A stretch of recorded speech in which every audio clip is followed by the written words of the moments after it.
crying need. So with time, moms will know when the baby's crying because they're hungry. Maybe they'll know the baby's crying because they're sleepy. Mothers tend to understand that. So crying is really an important form of communication that's present at birth. At about 1 month, it's very cute. We have cooing, and those are just vowel sounds, and it becomes very common during social interactions.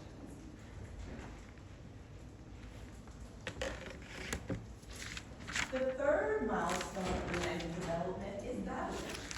And when you bring your baby to the pediatrician, one of the things that they'll ask you about at around 6 months is your baby babbling? Because if that's not present, that could signal there's something going on developmentally. And babbling is just the alternation of vowel, consonant, and combination, like mom, mom, mom. So some moms will think, oh, the baby's saying mommy, mom. No, they're just babbling. And then at around 8 to 12 months, we have gestures, just like pointing, waving, to help to communicate as a form of communication. So these are the 4 milestones in language development. Let's talk about semantic development. By around 4.5 months, infants are able to recognize their own name. And then by around 7 to 8 months, they're able to recognize new words and even remember them for a couple weeks. So here, again, the idea that language comprehension precedes language production. So by 10 months, infants can comprehend, but they can't say 11 to 154 words. That's a huge discrepancy, right? 11 to 154 words, that's a huge variation. What do you think are some of the reasons why there might be this huge variation in children's comprehension and vocabulary?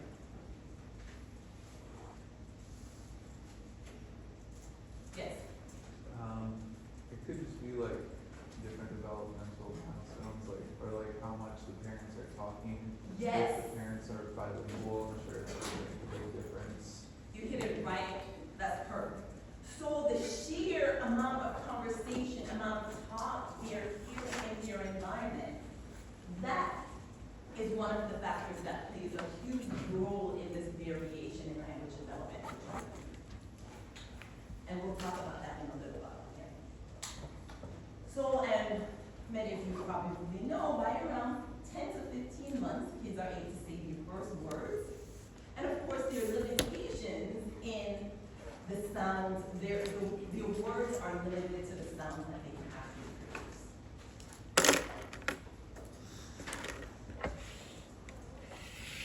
This is an important point, make sure you understand it. Children's initial vocabularies often have what we call a noun bias. So that's just the idea that kids, their words are going to be focused on nouns, the first words. And many of them work we know initially. We know what nouns are. Nouns are names of persons, places, or things. So their vocabulary, their language is biased towards nouns. And then later on, we see they also talk about events, like bye-bye, night-night, and also modifiers, like when something is all gone or if there's something that belongs to them. But in the early stages, there is a bias. A lot of the things that they're saying are nouns.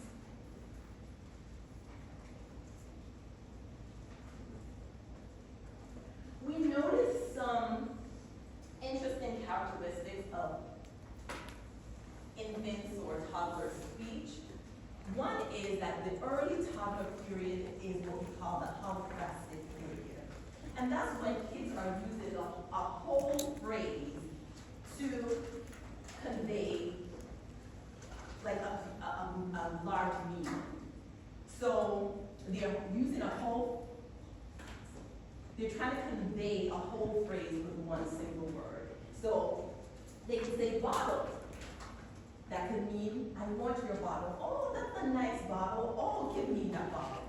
So one word to communicate a whole sentence. That's called the holographic period. We also notice that kids use what we call overextension. That's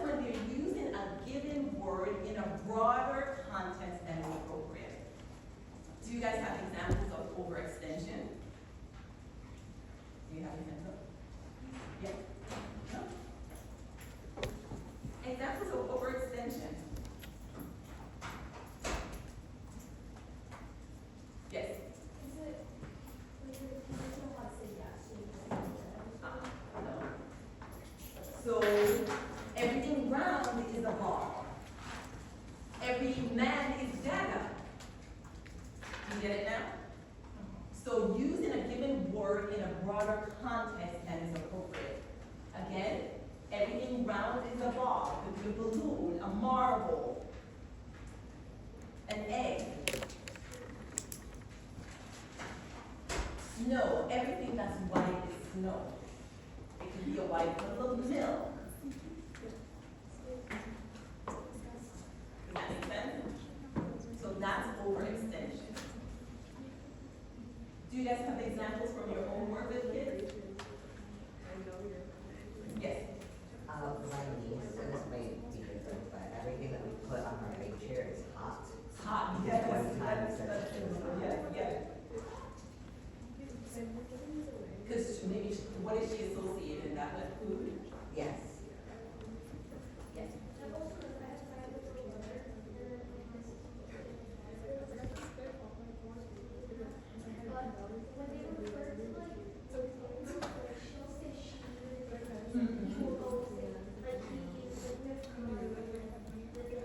Yeah. Yes. And assimilation? Oh, that's an interesting point. So when we're thinking about overextension, is basically in regards to language. With assimilation, it's a similar idea, but overextension is specific to language development.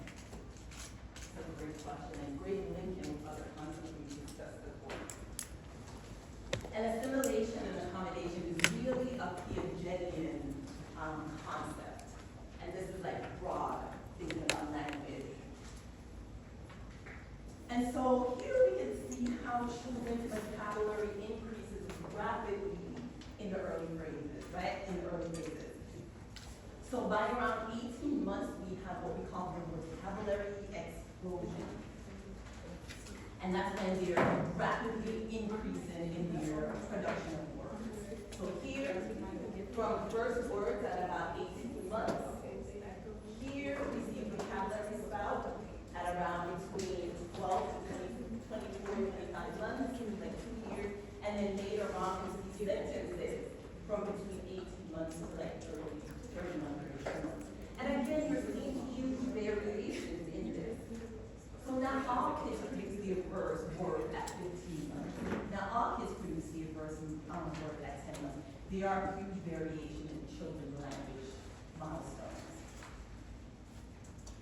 So by 6 years old, they're able to say about 8,000 words. By 2, 900 words. So they're learning a lot of words per month. This is important. So again, related to the variation we're seeing when children produce their first words and how vocabulary develops across time. So it's influenced, as I said before, by the sheer amount of talk that they hear. So adults, they have a huge influence in children's learning. They place a lot of stress on new words by saying them in the final, at the final position in a sentence. So an example would be like, if there's a new computer that a child might not be aware of, they would say, oh, this is a computer. Look at it, and really stress the new word that they've never been exposed to before. And again, labeling something, if the child is already interested in this thing right here, they'll say, this is a computer. So labeling things that the child is already interested in. A lot of naming games. What are some naming games that parents play with their children?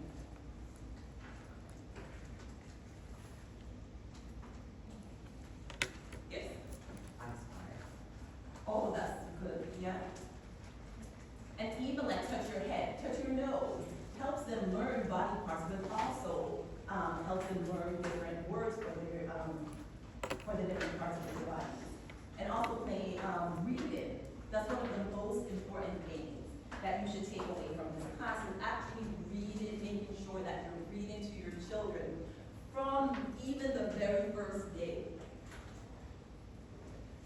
That plays a huge role in your language development.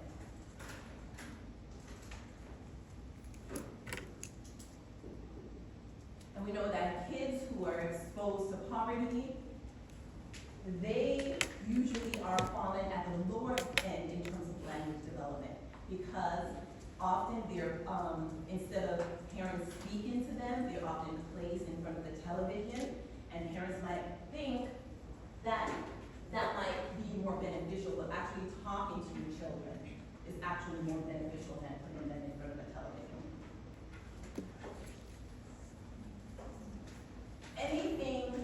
Any other questions about language development?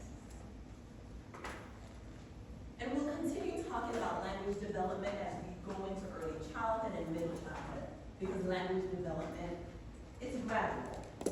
And so we'll talk about the differences we see in early childhood and middle childhood. I wanted to also, again, we're still talking about infancy and toddlerhood, right? We haven't talked about breastfeeding as yet, so I just wanted to take 1 or 2 slides to talk about it. We know that about 3.5 million women give birth each year, but only 84% of those women actually engage in breastfeeding. Breastfeeding has so many benefits, not only for the mom, not only for the child, but also for the mother. So it reduces the risk of infant mortality for kids. Also reduces the risk for the development of certain non-communicable diseases and other chronic conditions later on in life. For mothers, it reduces the risk of developing breast cancer, ovarian cancer, type 2 diabetes, and hypertension. So there are lots of benefits associated with breastfeeding. You guys went on the March of Dimes website a few days ago. Did you get any critical information about breastfeeding that you think was crucial for women? Did anyone write about breastfeeding in your notes? No? Yes, what did you talk about? What did you find out about breastfeeding from the website? It says that breastfeeding increases infant survival odds in foreign nations. Say that again? Breastfeeding increases infant survival odds in foreign nations. And also in the United States, as we see, is associated with reduced risk for infant mortality. What else did you learn from it? I think that fact that Norway is like one of the best places for just child development, safe places, just healthy community. Did they say anything specifically about breastfeeding? It was like, I think it's because women get time off and it's not stressful and it's just like a much easier experience. Interesting. So, again, only 84% of the 3.5 million women who give birth actually engage or initiate in breastfeeding. What are some of the barriers to breastfeeding? Yes, go ahead. Physical pain. Physical pain, yeah. For some women, it's actually hard. Some babies have trouble latching onto the breast. Could be painful for the mother. What are some solutions to that? And before I continue, I just want to say, I am providing this information. This is not to say that if you choose not to breastfeed because you're having difficulties, you're a bad mother or your child is not going to develop normally. We're talking about averages in general, and we're not thinking about other contexts of child development. So keep that in mind. I'm not trying to say if your breast is sore and the child is fussy and you're in pain, you should still continue to breastfeed. We're just talking in general about some of the benefits. Okay, what are some of the other barriers, structural or personal barriers, that might be associated with this not so good breastfeeding rate? Go ahead. Yeah. There's kind of like social stigma around it. So women are legally allowed to breastfeed in public, but they may not feel comfortable, or other people may not feel comfortable, so it may reduce their ability to do so.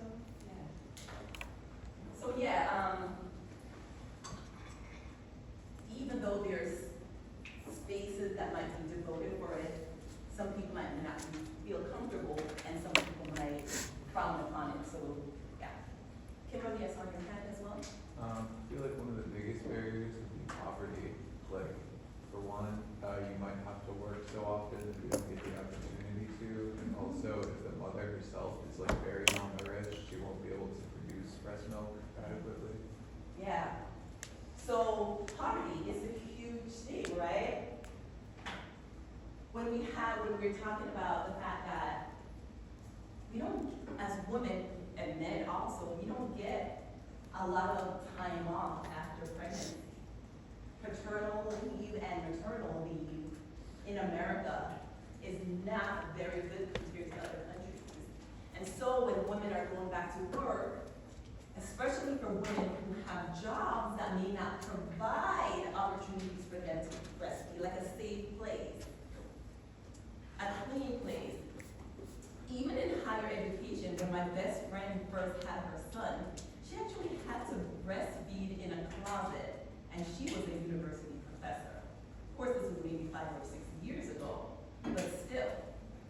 So imagine if you were working at a place like in the fast food industry or in other jobs. So there are definitely structural barriers. And also, I think there's a lack of education around the benefits of breastfeeding. I know in some third world countries,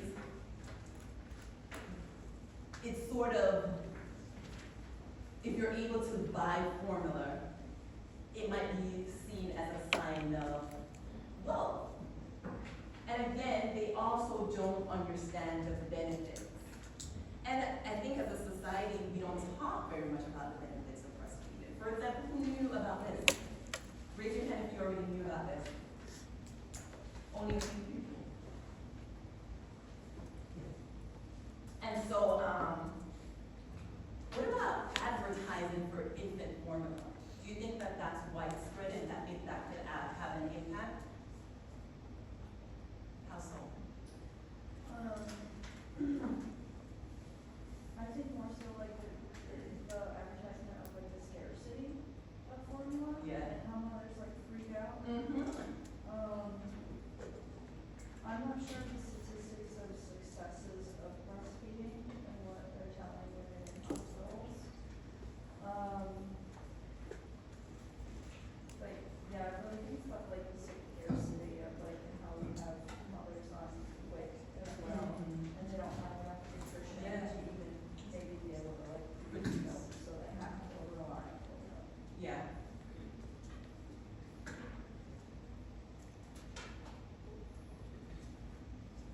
Just a few other notes. Mothers, they often express the intention to breastfeed, but half of them discontinue earlier than they planned. We talked about doula a couple classes ago, and doulas not only actually assist you during birth, doulas could also assist you during the early infancy period to help you, give you tips on how to hold the baby so they can correctly latch on to the breast and things like that. So they can be helpful. And there are actually things people call lactation consultants at hospitals, and they'll give you, when you go, when you leave the hospital, they actually give you a list of resources, and one of those resources will include information about contacting a lactation consultant. Right? No, this is my knowledge that I'm sharing with you. Huh? No, this is for childhood. Yeah.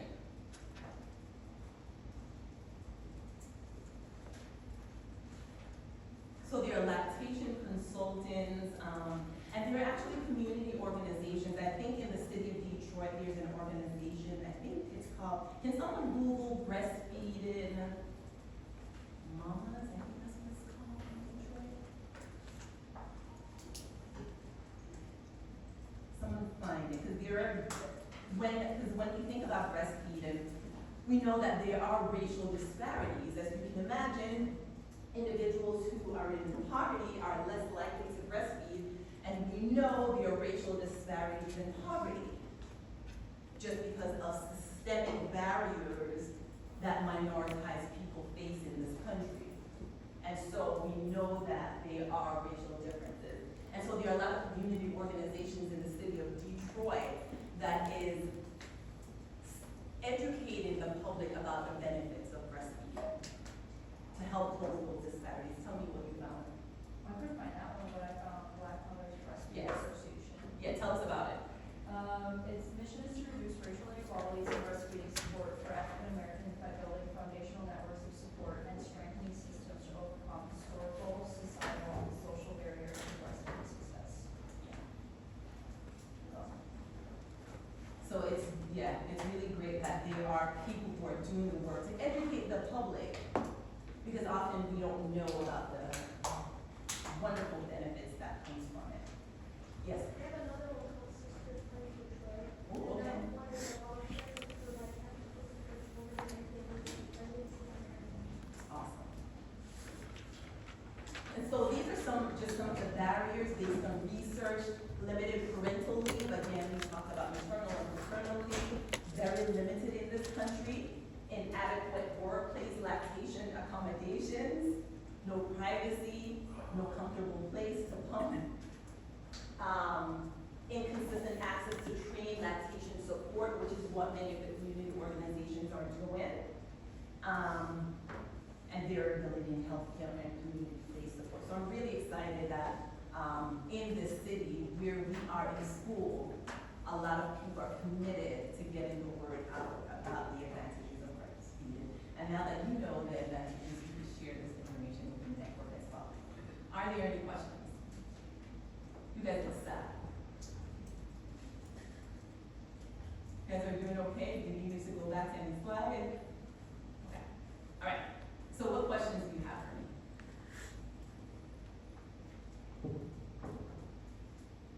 All right, if you have no questions for me, I have some questions for you.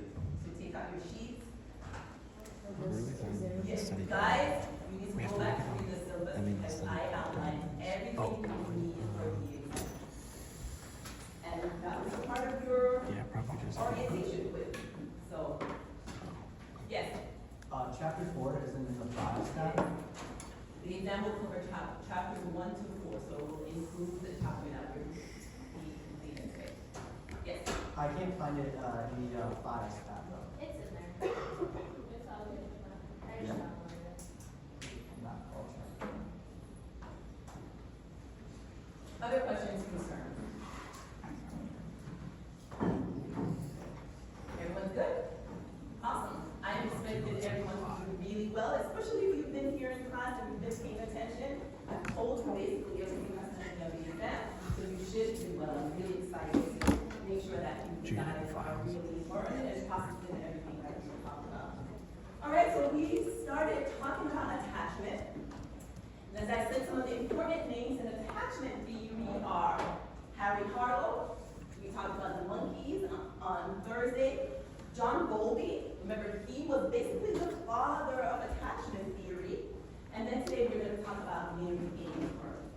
As I mentioned before today, there's a connection between attachment and temperament, and we'll talk about that. And then we're going to talk about the relationship between attachment and how you view yourself. And this is a conversation of how the self develops over time. Is a conversation we're going to be having throughout the semester. So this is really just the beginning. At the end of the class, we'll watch a video. It's called Babies, and it really connects to our lecture on attachment. It's all about love and attachment, and really the emotional bond with our caregivers. So it's really connected. And I have 3 questions that you'll answer, and that will also be a part of the exam. So make sure you're paying attention. So we talked about Bowlby's 4 stages of attachment. Remember, the first stage is the pre-attachment stage. The second stage is attachment in the making. And then we have clear-cut attachment. And that's the time when, initially when babies are born, you can hand them to anyone, and they can be soothed, they can be comforted by a stranger, right? But when we have clear-cut attachment, that baby will not be going to an unfamiliar person. They will cry, they will scream for their mommies or other primary caretaker. And that's when we know we have clear-cut attachment. And then later on, we have reciprocal relationship. When the child is actively taking a role in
no rules, the teacher's being nice on the first day, everything is going perfectly.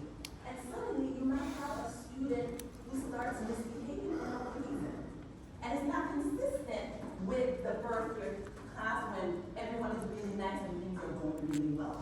And if the child is misbehaving for no reason, just really strange behaviors, that's because the child probably have an internal working model of themselves as being perhaps unlovable, probably have a working model of relationships, making it seem like others will yell at them or not love them. And so they're behaving in this strange way to sort of bring out the interaction that they're used to having with other people. I'll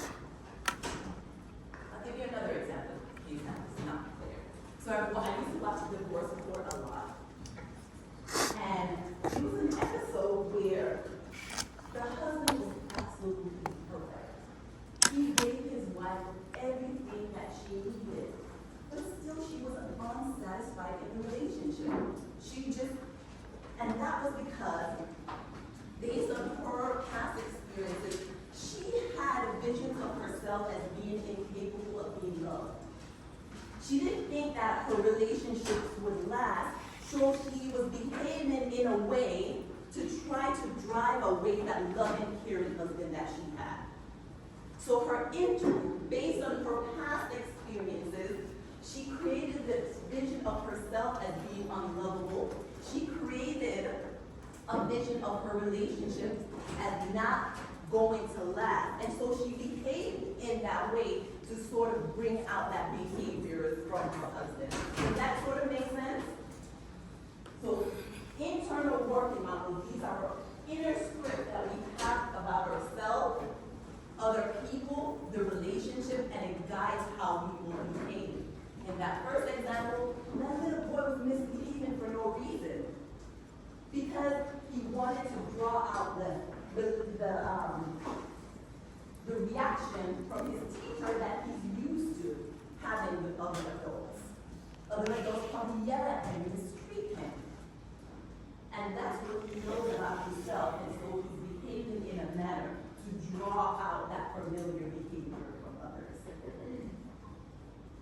And again, our internal working models are stable, but they can be changed. So for example, if the teacher continues to treat the boy with love, with respect, continue to show him kindness, over time, that boy might come to think of himself, well, others like me. I'm capable of being loved. And so that may change how he views himself and in turn his behavior. Questions about these internal working models? Apply to yourself. Think about how you interact with people in new relationships. Think about how you interact with others in unfamiliar situations. Do you behave in a way to draw out certain reactions from them? Could be negative or positive. So a child who has a positive, with a secure attachment relationship, when they enter a new situation, they're going to enter it positively because they know, because of their past experiences of knowing that they're loved and they're cared for. So in new situations, they're going to enter it with those same expectations that they'll be well liked, they'll be received. And so they're going to behave in a positive way. Does that make sense? They're difficult to change, but it can be changed with a lot of work. So basically, you look at how you will better react to feels in your Yes, exactly. Or that you think you deserve. If you don't think about yourself as being lovable and being capable, you're going to try to get other people to treat you the way that you see yourself. And if you believe that a relationship is not going to last, you're not going to put effort into it. So you might be distant. So this is another example. If your internal working model says others are not reliable, the relationship won't last, it's going to affect your behavior. You might be silent. not communicative. You might think that anything that is not perfect may foreshadow the end of the relationship, and you're always going to be living in times of betrayal, because that's what you expect.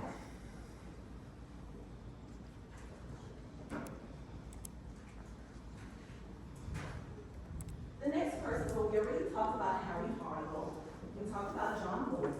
Then the next important person in an attachment is Mary Ainsworth. And Mary Ainsworth was actually John Bowlby's student. And she began a lot of her research in Uganda in the 1950s, where she did a lot of observations. And Mary Ainsworth's methodology made it possible to test some of Bowlby's ideas and helped to expand his theory of attachment. Some of her main contributions are this idea of maternal sensitivity and how when a mother is sensitive to their infant signals, how that plays a role in the child development. And she also came up with a strange situation to test both these ideas, and we'll go through both these in a minute.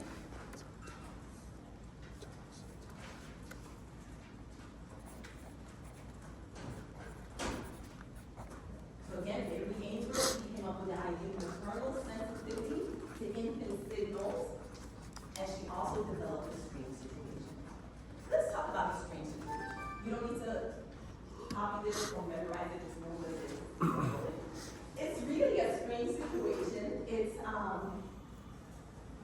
sort of a laboratory experiment where a child, their caregiver, and a stranger is in a new environment. The child has never been in that place before, so it's new. So it's going to evoke new reactions from the child, right? And so throughout the different episodes, the child is separated from the mother and reunited with the mother. And what researchers are interested in seeing is how the child responds to the mother after they've been reunited. And so each episode, there are 8 episodes, and each episode is about 3 minutes or so, except for the first one, which is relatively short. And here in the second episode, remember this idea of a secure base. Researchers are seeking, so the child and the parent, they're in a new environment. So one of the first things their researchers are looking for is to see if the child uses the mother as a secure base, meaning in this new environment, is the child exploring? Is the child trying to understand where they are and, playing with the new toys? And then, if something scary or frightening happens, just like in the video we watched on Thursday, right? Does the infant run back to the mother to get fuel, to gain confidence again, to go back to explore the world? So that in the first episode, researchers are seeing in this new environment, is the child exploring, using the mother as a secure base to explore the world or the new environment. So this is exactly what the strange situation episodes are like. And so you see how the child is separated and reunited with their caregiver throughout the different episodes. Can the essential elements of home life be translated into a standard laboratory setting for controlled scientific study? After conducting extensive observations of parents and children at home, a student of Bowlby's, Mary Ainsworth, devised such a procedure, called the strange situation, which places the child under some stress. It has become the most widely used standardized way to assess the quality of a child's attachment to their caregiver. Here the researchers are recording how 14-month-old Lisa responds in this attractive but unfamiliar setting. How will she react to a stranger? What will happen when her mother leaves the room? And when she returns? It's Lisa's behavior when her mother returns, what psychologists call the reunion, that they are particularly interested in. The most important thing is to look for the type of balance that a child strikes between an attachment need and on the other hand to explore the play material.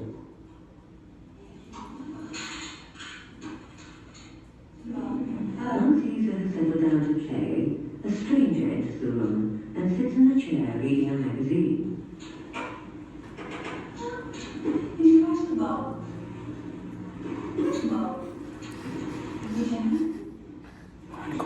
After a couple of minutes, the stranger attempts to interact with Lisa.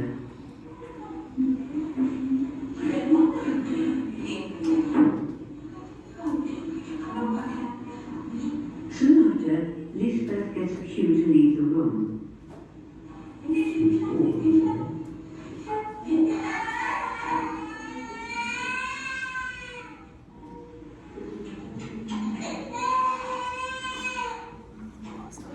The stranger tries to comfort Lisa, but in vain.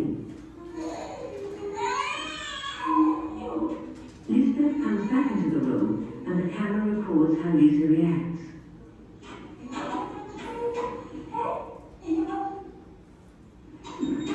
Now the first part of the procedure is over, and Lisbeth settles Lisa down again. The stranger leaves them alone together.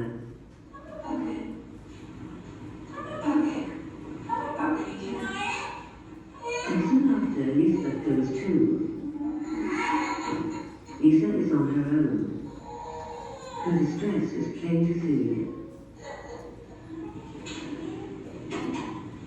Once again, the efforts of the stranger to console Lisa are to no avail.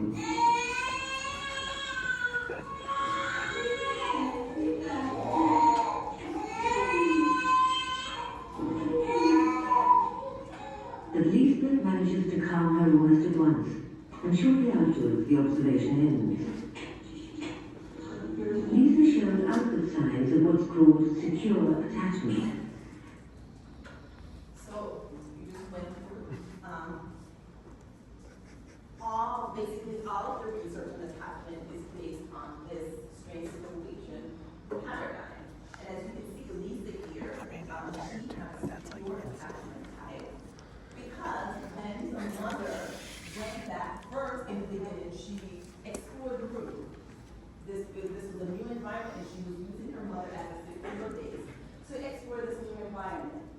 But in the end, after the mother had been separated from her, the mother was able to quickly calm her down. She didn't resist the mom. She was able to be quickly soothed and calmed by the mother. And that is a sign of secure attachment. So, good to know that almost 62% of infants who did, based on the strange situation, is classified as securely attached. As I said, infants who are securely attached, they use their parents, their caregiver, as a secure base to explore the world. They do show some distress when the caregiver leaves, but the child is glad when the mother comes back. And the child recovers quickly from the distress. There are two insecure attachment types. The first of this one is the insecure resistant, also called ambivalent attachment. Obviously, less percentage of infants are classified as insecure resistant. So infants who are insecure resistant, they're upset when their caregiver leaves. They're crying, just like the baby was crying in the video we just watched. However, contrary to those who are securely attached, the child reestablishes contact with the caregiver, but they're resisting the caregiver's effort to comfort them. So they're sort of happy the mom has returned, but they're crying, but they're still crying. They're not easily soothed. So they're classified as insecure resistant or ambivalent. Yes. We'll talk about it. Yes. Then there's also the insecure avoidant attachment type. Again, 15% of infants, so as we've seen, most infants are securely attached.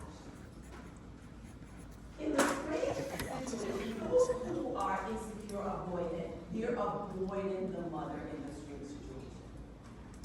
So they're not using the mother as a secure base to explore their environment.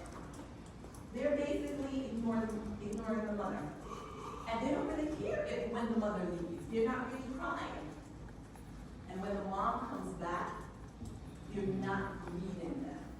It's just like you're avoiding. They don't really, it's like it doesn't matter if the mom is here or not.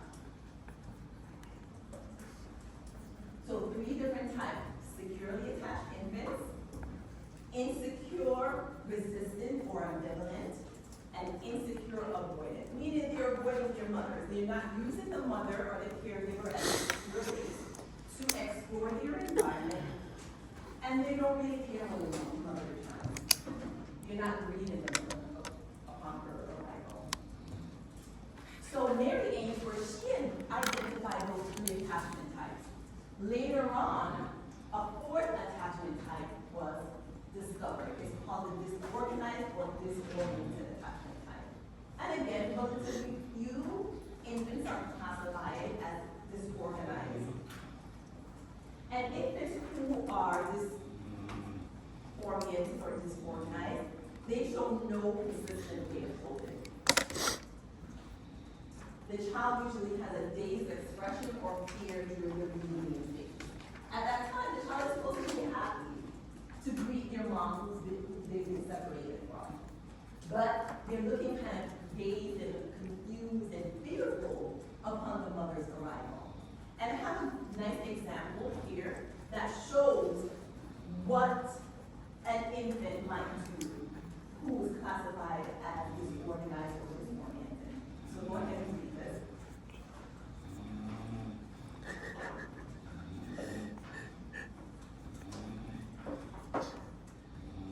Is she playing another video?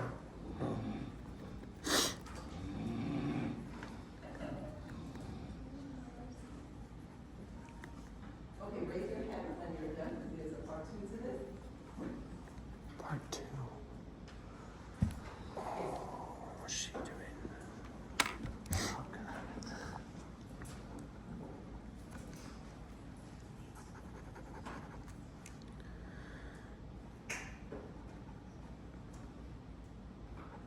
What are we noticing?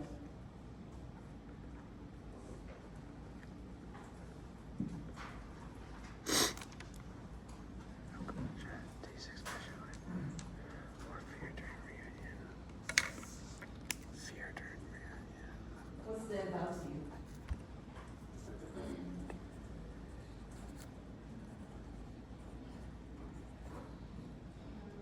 Yes. She didn't really care about her, they didn't care about the mother, so it was tiny and then some grab on the mother. Yeah. What do you guys think about this scenario? What else do you notice? Go ahead, Kimberly. Feels like a mix of like the insecure and ambivalent and the insecure avoidant. Like for most of it, it seems like she's avoidant, like they just don't care. Like other parents are dealing with. Then as it's time to leave, she all of a sudden like kind of becomes insecure and ambivalent, like unconsolable and whatnot. It's like disorganized as Yeah, you said, I didn't hear everything you said, but you hit many of the important points. So her behaviors are not consistent. It was like a mixture of everything. At first she didn't hear, right? There's no consistent way of coping. At first she didn't hear, but when the mom is leaving, she's like going crazy. Which one did he say? Again, the important point is there's no consistent way in which infants are classified as disorganized how they behave. One minute they might be this way, the next minute they might be making a totally different, unexpected way. And the point is, a lot of times, your behavior seems very bizarre. You should be fearful around your caregivers. So this suggests that something strange is going on. And we'll talk about why some infants may have a disorganized, disoriented classification in a few minutes. So many students often ask, do we see these same attachment patterns with fathers? The answer is yes. Fathers do develop attachment with their babies early interactions should take place. So immediately after the newborn phase, or after birth, the father should be as involved as the mother in the caretaking, and that's how we're going to have the father-child attachment. And by the end of the first year, infants show similar attachment patterns to their mothers as they do to their fathers. But again, early interactions is the key. So what are some of the factors that influence what sort of attachment a child develops with their parent? One, parental sensitivity. And again, this is the idea of making things work. So what do I mean by parental sensitivity? Parents should be consistent. So one day you should be loving and caring towards your infant, and the next day all of a sudden be cold and unavailable. That inconsistency gives the child mixed messages about who they are and how they are and the caregiving relationship. Also, sensitivity involves the child also influencing the interaction. So the mother should be responding to the child's signals. If the child is interested in something, the mother should direct her attention to what the child is interested in. If the child is excited, the parent should match that excitement. Lack of sensitivity would be the child is crying and the mother is happy. That's a mismatch. And we know that parental sensitivity plays a causal role in the attachment relationship. From experiments, a lot of interventions have actually been developed that helps parents become more sensitive caregivers. And so we know that lack of sensitivity actually causes more insecure attachment styles. But the good news is that parents can be taught how to respond appropriately to their infant signals. And I think that's important. So we know that securely attached infants, they have caregivers who are responding to their signals. If the child is crying, the mom, the caregiver tries to understand why the baby is crying. Those who are classified as anxious or resistant, they are usually inconsistent in their care pattern. The child comes to learn not to depend on the caregiver because there's no consistency. Infants who've been classified as avoidant, they usually have caretakers that are emotionally unavailable. You might provide shelter for the child, but not meeting the infant's emotional needs. So, and in response, the infant learns not to depend on their caregiver because they're not available. And so that's how the infant learns to cope with their environment. They become sort of distant because they know that they're not getting the emotional support from their parent. So that's how they cope with their situation. They learn not to expect them. Infants who are classified as disorganized or distressed, they sometimes have parents who have been abusive physically, sexually, and so they have parents who have frightening behaviors.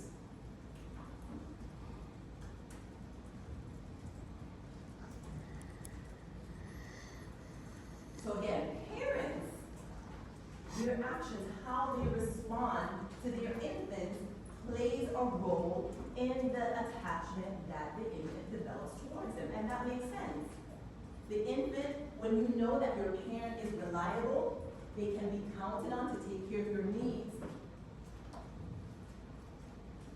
you will expect that. And so you see that sort of behavior in the strange situation when they're happy to be comforted, to be reunited with their caregiver. Questions so far? What questions or concerns do you have? Yes? I wanted to ask, when it comes to like, you said that physical and like, sexual abuse can cause disorganized or distress, but also like verbal or mental abuse. Yes. I'm sure if that falls into another one.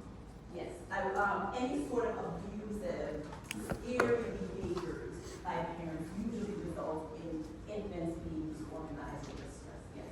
So it was only related to what is the situation where like a child's mother may be a bit abusive, but they might also be treated with like a grandmother who may be like the perfect parent, like if they have like a mix of Yes, so in how the infant reacts to the mother, you see that disorganized attachment, but they might be securely attached to their grandparent, who are consistent and clear and caring in their behaviors. So you can have a mixture of attachment relationships. Other questions or concerns? Yes? I see people use similar terms talking about like attachment style of relationships. Does that come from like the same idea? Yes. And it's based on these internal working models that we create. You bring that in your later relationships, and we'll talk about exactly attachment in romantic relationships and other factors. Okay, so just like in general, is someone who like is like an anxious resistant infant, are they necessarily going to become like an anxious resistant? Not necessarily. Remember I said that those internal working models, they're stable, but they can be changed if they have other relationships that help change those internal working models. When they get into a romantic relationship, they might not be that way. It's hard to change, but it is possible. So you can bring those same attachment relationships that you have with your parents in your relationships with your romantic partners. I think I saw a hand over here. Any other questions or concerns? Make sure you understand what the disorganized attachment looks like. There's no consistent way of coping for these infants.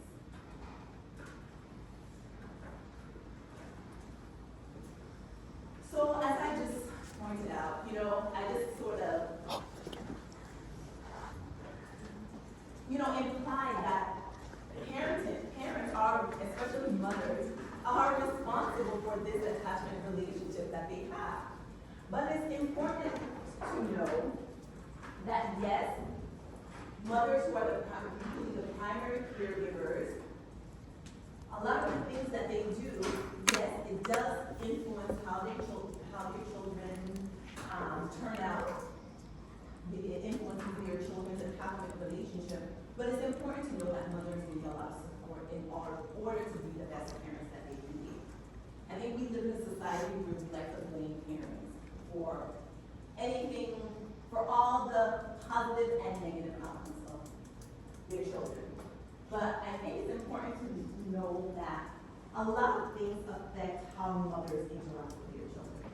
One, their relationship with their partners influence how they're able to respond appropriately and sensitively to their infants. So in order for mothers to be successful in parenting their infants, they need a positive relationship with their partner.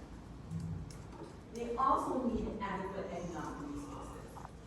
If you're hungry and if you're wondering how you're going to pay your bills, it's going to be hard to really be sensitive to your caregiver when they're crying, when they're happy, when they're interested in things. You're going to have bigger issues trying to figure out how or where you will sleep tonight if you don't have adequate economic resources. You also need good psychological help. If you have mental health difficulties that is not properly addressed, it will be hard for you to sensitively care for your infant. Infants are a lot of work. It's demanding. You sort of have to put yourself in the background to care for the infant. So you need good psychological help to be able to accomplish that. You also need a good history of caregiving in your own background.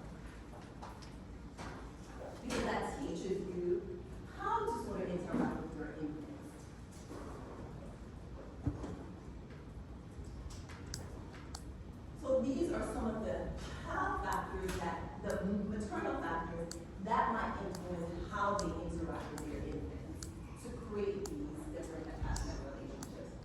But there are also some other child factors. One of them is temperament. And temperament, basically, you can think about temperament as personality, right? It's individual differences in motor, emotional, and attentional reactivity and self-regulation. Reactivity is variation in quickness and intensity of emotional arousal, attention, and motor action. And I know that was a lot, right? So you think about that little girl right there. Do you see that little girl? She's very reactive. Do you see her facial expression? Intense emotion. Compare to her brothers. So when you get anxious really quickly, that shows you're highly reactive. So temperament is variations in motor, emotional, and attentional reactivity, and also strategies to modify that reactivity. So how quickly temperament is how quickly you respond, and also how you're able to regulate your response.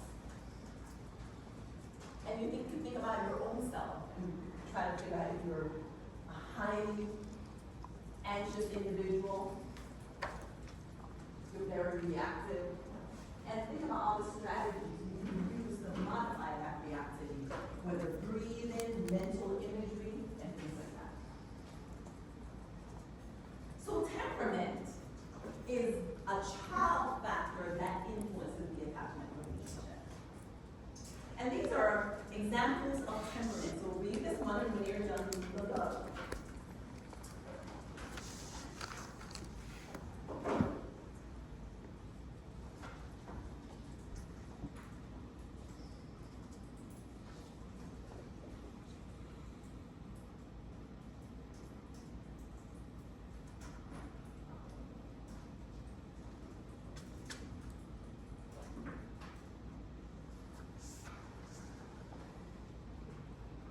So imagine having that baby.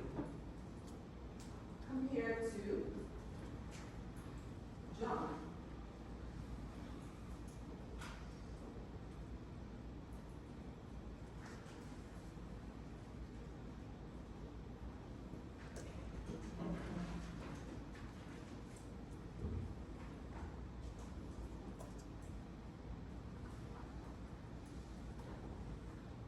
What are the differences in these two children?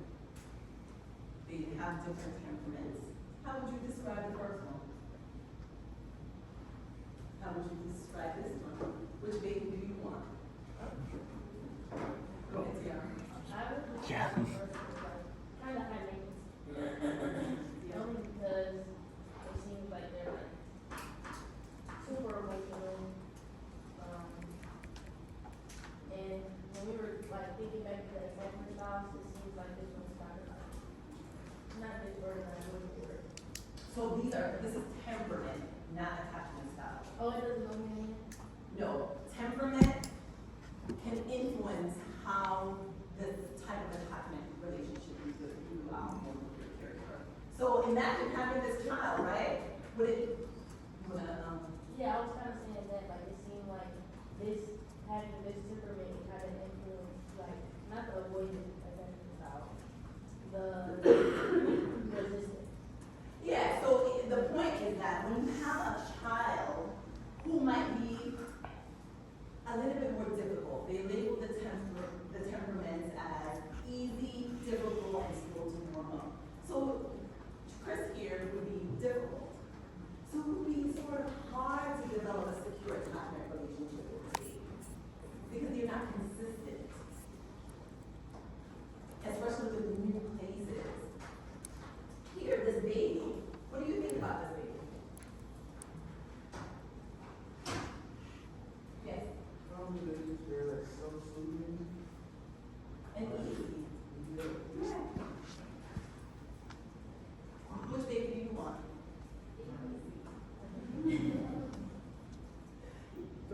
So earlier you mentioned that, interventions to improve attachment styles. So in the case of having a difficult child, there's like some intervention that a mother needs to use. Yeah, to sort of teach you how to handle baby who might not have an easy temperament. There could be different strategies that you can use, also seeking support.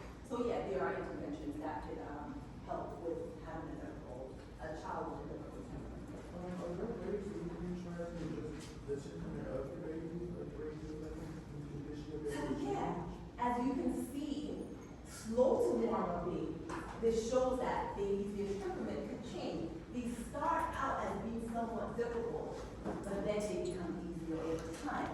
So if you have a difficult baby, but you continue to be consistent to help them realize that things are okay, and you're still loving and kind towards them, that helps them to become easier. So it is possible for the babies to change. And again, just definitions. Thomas and Chesapeake did some qualitative interviews, or they did a qualitative pilot with parents in New York. And what they found based on their work with these families was that most babies were classified as easy babies.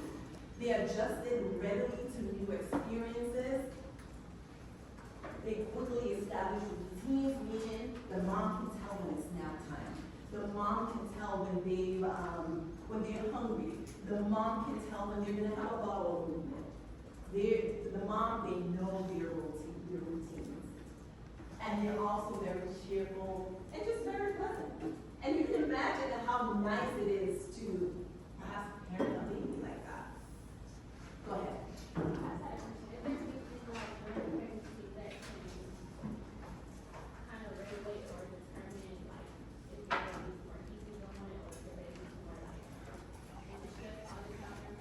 Yeah, so there is nothing. Like they don't fit just into one category. And you can't really know because it's based on how they're able to establish routines. It's based on how they react. I was also thinking, no way easy babies at 40%. What kind of temperament your baby will have. But it's important to know that temperament is a combination of nature and nurture. It's a biological, but the environment that you create outside of the womb is also. Does your thing end at? Do you want to do 3:30 then?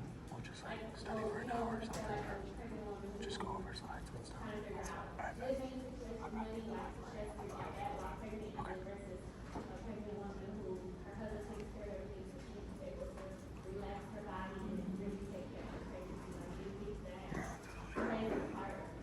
That could possibly play a role because then if the mom is very stressful, the baby is going to be exposed to a lot of stress hormones. So that could have an impact. But again, you won't know until later on. Yeah. Go ahead.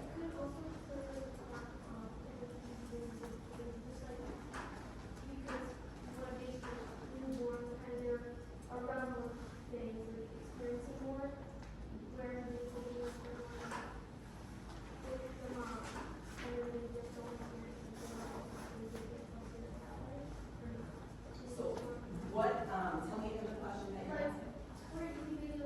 Could that be because they were able to experience more, they were out there more, like they got more?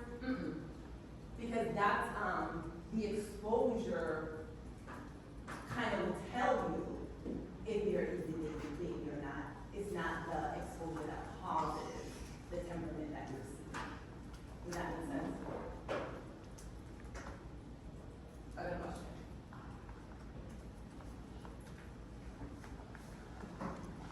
So again, difficult babies, they're slow to adjust to new experiences.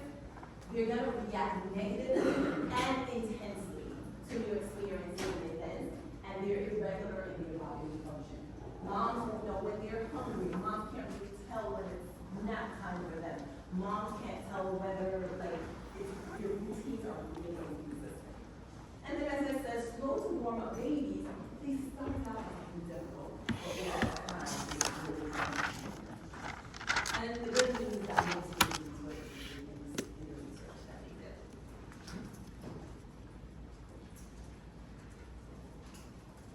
So, a lot of our outcomes in life really can be linked back to the emotional bond, to this attachment relationship that we have with our caregivers. And as I said, securely attached children are more likely to have positive internal work models over time. So when they experience new situations, when they meet new people, they are going to sort of enter new situations with a positive outlook, positive views of themselves, positive views of what the relationship will be like, and their behaviors will match that. And individuals who are securely attached also learn how to express their emotions in an appropriate way. Individuals who are insecurely attached, avoidant, ambivalent, they learn not to seek comfort from other people. They don't learn how to express their emotions because their primary caregivers, their parents, were non-responsive. So because they've learned that when I express my emotions, when I express my needs, it's not met. It wasn't met as a child, so I'm not going to do that in future relationships. Why come to express something that you know we have received?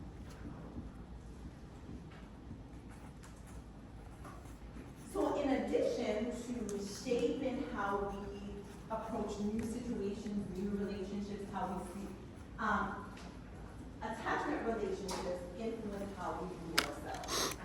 Our first attachment relationship provides the foundation for self-concept, how we view ourselves in different domains, and our overall self-esteem, how we feel about ourselves. So both self-concept and self-esteem are tied to the quality of our attachment relationships with individuals.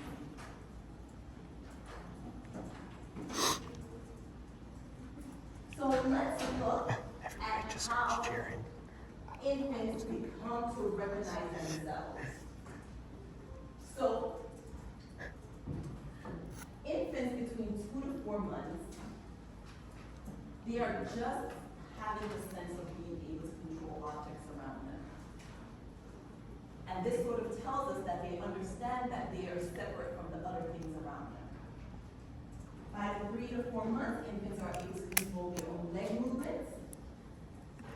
Again, this is helping them establish a sense of self.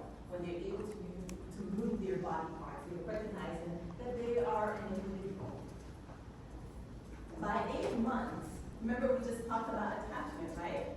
Attachment in the making and clear-cut attachment around 8 months. That's when infants start to respond to separation from their caregivers with the distress. And this tells us that they understand that they themselves are a separate being from their mothers or their caregivers. So they're crying when they're separated.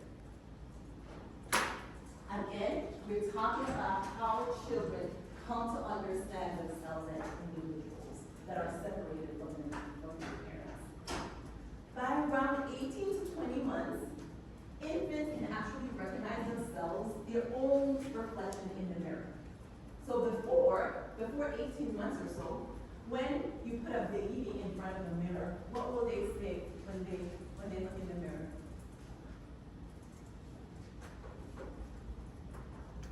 You guys never did it? What will a 15 or 14-month-old say when you put a mirror in front of your baby? We don't have Or children. they're looking at a mirror of themselves. Huh? Hi. Who do they think it is? They're like, baby. What's that? Yeah, they don't recognize themselves. It's not until about 18 to 20 months that infants are able to recognize themselves in the mirror. And of course, this tells us that they understand themselves. Till 20 months. And researchers usually test if infants are able to recognize themselves by doing the roll on the nose task. So basically, what they do is they put a dot on the infant's nose or anywhere on their face. And what do you think happens? How do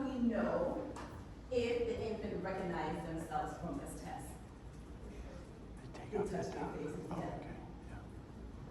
So you I thought they were gonna like take it off, but it's basically the same thing. not help it when they're not really, so that you have to do it secretly so they don't know that you're doing it to them. And if they look in the mirror and they're able to look at their face, then that shows us that they recognize it. And that's the role on the nose. Mirror self-recognition task helps us understand that infants know themselves. By age 2, infants are able to use language like me and I to refer to themselves. So that's a clear indication that they understand have a good sense of themselves.